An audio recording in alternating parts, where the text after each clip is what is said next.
Hello అండి. Welcome back to my channel. ఎలా ఉన్నారు అందరూ? చాలా బాగున్నారా? నేనైతే చాలా బాగున్నా. సో, ఇక్కడ ఏంటి అంటే నేను ఎప్పుడూ కూడా కటింగ్ వీడియోస్ కానీ, టైలరింగ్ సంబంధించిన డిఫరెంట్ వీడియోస్ అయితే షేర్ చేశాను. బట్ స్టిచ్చింగ్ చేసేటప్పుడు ఎప్పుడూ కూడా వ్లాగ్స్‌లో అయితే షేర్ చేయలేదు. బట్ ఇప్పుడేంటంటే నేను మొన్న మొన్న 2 వీడియోస్ పోస్ట్ చేశాను కదా! పంజాబీ డ్రెస్ టాప్ అలానే ప్యాంట్ అనేది. సో, కటింగ్ అయితే మీతో షేర్ చేయడం అయితే జరిగింది. సో, ఆ టాప్ అయితే నేను ఇక్కడ స్టిచ్ చేస్తున్నానండి. అంటే మొత్తం అయిపోయింది, కంప్లీట్ అయిపోయింది. బట్ ఏంటంటే ఇక్కడ మనకి గేర్ దగ్గర వచ్చేసి 2 సైడ్స్ కూడా ఇక్కడ డబుల్ స్టిచ్ అయితే పడుతుంది కదా! సో, 2 వైపులా కూడా నేను ఇక్కడ స్టిచ్ అయితే చేసుకుంటున్నాను. యాక్చువల్లీ ఆ రోజు 4 డేస్ బ్యాక్ ఏంటంటే చేసేటప్పటికి పవర్ అయితే కట్ అయిపోయింది. ఆ రోజు వర్షం పడడం వల్ల. సో, అక్కడి నుంచి మళ్ళీ మెషిన్ అయితే నేను అస్సలు తీయలేదు. ఆయిలింగ్ కూడా అస్సలు చేయలేదన్నమాట. సో, ఇక్కడ నేను స్టిచ్ చేస్తున్నాను కానీ దారం అయితే మాటికి వెనక్కి వెళ్ళిపోతుంది. సో, నీడిల్ కూడా చాలా చిన్న కన్నం కదా!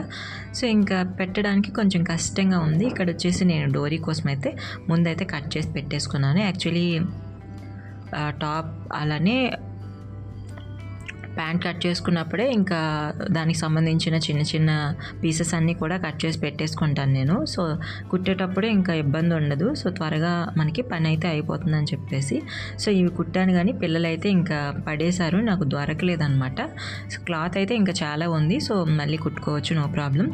బట్ ఇక్కడ 1 ఇంచ్ తీసుకున్నాను, సరిపోతుంది. ఇక్కడ నేను వచ్చేసి మీషోలో ఆర్డర్ పెట్టుకున్నాను. మనకి ఈ డోరీ తీసుకోవడానికి అని చెప్పేసి దాన్నైతే నేను మీషోలో ఆర్డర్ పెట్టాను. మనకి కర్వ్ స్కేల్ అలానే అవి 2 కాంబోలో తీసుకున్నాను. 120 ఆర్ 130 అలా ఉంటుందన్నమాట. సో, మనకి కర్వ్ స్కేల్ అనేది చాలా థిక్గా ఉంది. ఐ మీన్ మనకి నార్మల్గా షాప్స్లో కొనుక్కునేవి 30 రూపీస్ అలా ఉంటాయి. బట్ అవి చిన్నగా ఉంటాయి అండ్ ఎక్కడైనా పడితే అవి పగిలిపోతాయి. బట్ ఇది చాలా స్ట్రాంగ్గా ఉందన్నమాట. సో, టైలరింగ్ సంబంధించిన కొన్ని ఐటమ్స్ అయితే ఆల్మోస్ట్ నేను కొనేసాను. ఇంకా ప్రాబ్లం ఏం లేదు. జస్ట్ మనం ఫ్యాబ్రిక్స్ తీసుకొని లేదంటే ఇలా డ్రెస్ మెటీరియల్ తీసుకొని కుట్టుకోవడమే లేట్ అనమాట ఇంకా. సో, ఆల్మోస్ట్ అన్నీ కూడా నా దగ్గర ఉన్నాయి. సో, అదనమాట. సో, ఇంకా మాటికి ఇంకా దారం అయితే వెనక్కి వెళ్ళిపోతుంది. ఆయిలింగ్ చేయకపోవడం వల్ల ఈ ప్రాబ్లం. సో, ఆయిలింగ్ పర్ఫెక్ట్గా చేసామనుకోండి మనకి మెషిన్ అనేది చాలా బాగా రన్ అవుతుంది. నేను మళ్ళీ చెప్తున్నాను. ఎందుకంటే ఈ ప్రాబ్లం వల్లే చాలామందికి వెనక్కి వెళ్ళిపోతుంది. నార్మల్ మెషిన్స్ కనుక్కొని మనం వెనక్కి తొక్కడం వల్ల వెనక్కి వెళ్ళిపోతుంది. బట్ ఇక్కడ ఏంటి అంటే మనకి ఈ ఆయిలింగ్ అనేది చేయకపోవడం వల్ల నెక్స్ట్ ఏంటంటే మనకి ఈ స్పీడ్ కంట్రోలర్ ఉంటుంది కదా! సో, దాన్ని వచ్చేసి మనం గట్టిగా ప్రెస్ చేసినా కానీ వెనక్కి వెళ్ళిపోతుంది అనమాట. సో, దాన్ని జస్ట్ నార్మల్గా రఫ్ చేయాలన్నమాట. మరి ఎక్కువగా మనం ప్రెస్ చేసినా కానీ వెనక్కి అయితే వెళ్ళిపోతుంది. నెక్స్ట్ మనకి నీడిల్ అయితే పోతుంది, మిషన్ కూడా ఖరాబ్ అవుతుంది. సో, కొంచెం చూసుకొని మనం అడ్జస్ట్ చేసుకుంటూ ఇలా కుట్టుకోవాలన్నమాట. నార్మల్ మెషిన్స్ కనుక్కొని కొంచెం స్పీడ్గా వెళ్ళినా కానీ నో ప్రాబ్లం. బట్ ఇక్కడ ఏంటంటే మనకి ఆల్మోస్ట్ మెషిన్ అయితే ఇంకా పోతుందన్నమాట. సో, అందుకని చెప్పేసి చాలా స్లోగా చేసుకోవాలి. స్లోగా చేసుకున్నా కానీ త్వరగా అయిపోతుంది. ఎందుకంటే మనం నిదానంగా చేసుకుంటాం కాబట్టి. సో, ఇక్కడ ఇంకా ఆఫ్టర్నూన్ అయితే ఇంకా స్టిచ్ చేస్తున్నాను. ఇంకా చాలా బట్టలు అయితే ఉన్నాయి కుట్టుకోవడానికి. చిన్న రిపేర్స్ అయితే ఉన్నాయి.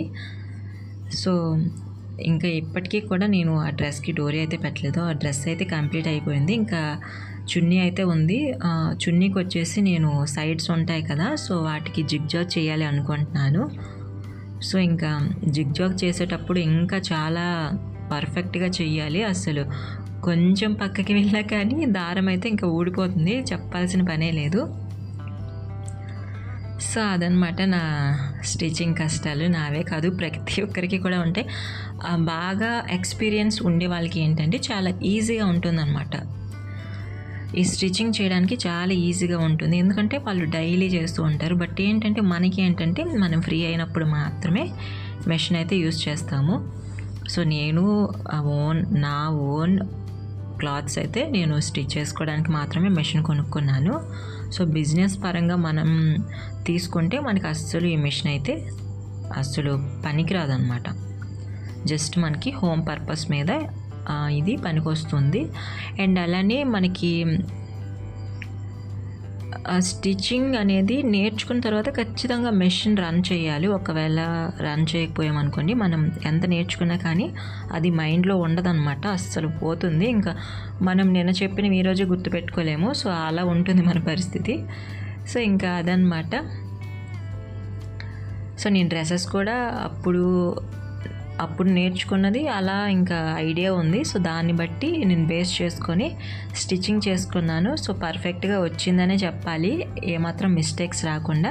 సో నేను షేర్ చేస్తాను, కాకపోతే కొంచెం లేట్ అవుతుంది, ఎందుకంటే నేను వ్లాగ్స్ అయితే కొంచెం ఇంట్రెస్ట్ పెట్టట్లేదన్నమాట తీయడానికి. సో నాకు ఇంట్లో వర్క్ అయితే సరిపోతుంది, ఇంకా పిల్లలు వచ్చేసి చాలా అల్లరి పెడుతున్నారు. సో దానికోసం నేను యూట్యూబ్ అనేది కొంచెం ఎక్కువగా యూజ్ చేయడానికి అస్సలు అవ్వట్లేదు అనమాట. నార్మల్గా అయితే నేను ఇంకా ఇంట్లో పనులు చేసుకునేటప్పుడు యూట్యూబ్ చూసుకొని పనులు చేసుకునేదని, బట్ ఇప్పుడు నెట్ కూడా సరిపోవట్లేదు అనమాట. సో పిల్లలైతే ఇంకా యూట్యూబ్ చూస్తూ ఉంటారు, షార్ట్స్ అయితే. ఇంకా షార్ట్స్ చూసేటప్పుడు ఇంకా జీబీ అంతా కూడా ఇంకా పోతుందన్నమాట. 15 GB ఉంటుంది నాది. బట్ ఏంటంటే అస్సలు సరిపోదు, ఇంకా ఈ వీడియోస్ అప్లోడ్ చేయడానికి కూడా అస్సలు సరిపోదు అనమాట. సో అదనమాట. ఇక్కడ వచ్చేసి నేను పకోడీ చేశానండి. సో జస్ట్ పకోడీ, ఇంకా వర్షం పడుతుందని చెప్పేసి పకోడీ చేస్తే ఏంటి అంటే పకోడీ కర్రీ కూడా చేసేసాను కొంచెం మిగిలిపోతే. బట్ అప్పుడు మేము బయటికి వెళ్ళాము, మళ్ళీ బయటికి వెళ్ళి ఇంకా పరోటాలు, చికెన్ కర్రీ 2 డిఫరెంట్ రెసిపీస్ అయితే తెచ్చుకున్నాము. ఇంకా ఇక్కడ వచ్చేసి మా హస్బెండ్ వాళ్ళ ఫ్రెండ్ అయితే దగ్గరలో ఉన్నారు, అంటే మా సైడ్ కాదులేండి, తను వచ్చేసి వేరే సెక్షన్లో ఉన్నారు. సో వాళ్ళ ఇంటికి అయితే వెళ్ళాము. సో ఫోర్స్ చేశారు ఇప్పుడు నైట్ టైం ఎందుకని చెప్పేసి మేమంటే. యాక్చువల్లీ మాకు ఏంటి అంటే 8 o'clock తర్వాత లోపలికి అలౌ చేయరు. బట్ మేము స్టార్ట్ అయ్యింది 7 o'clock, ఇంకా 1 hourలో వెళ్ళి ఇంకా మళ్ళీ రిటర్న్ అయిపోయామన్నమాట. సో ఇంకా అక్కడికే వెళ్తున్నాము. వాళ్ళ సైడ్ అయితే క్వార్టర్స్ చెప్పాల్సిన అవసరమే లేదు, చాలా బాగున్నాయి, చాలా నీట్గా ఉన్నాయి. అండ్ న్యూ క్వార్టర్స్ అండి, చాలా పెద్దవి కూడా. మా వచ్చేసి ఓల్డ్ క్వార్టర్స్, అసలు నేను ఎక్స్పెక్ట్ చేయలేదు ఎంత ఓల్డ్ వేస్తారని చెప్పేసి. సో ఇంకా ఏం చేస్తామని చెప్పేసి ఇంకా అడ్జస్ట్ అవ్వడమే. సో ఇంకా మేమైతే 7 o'clockకి బయలుదేరామని చెప్పాను కదా. సో ఇంకా అలా నైట్ అయిపోయింది, చూసారు కదా. ఇక్కడ 7:30 వరకు కూడా తెల్లగా ఉంటుంది. ఆల్మోస్ట్ ఇంకా 7:30 దాటిన తర్వాత ఇంకా చీకటిగా అయిపోయింది అనమాట.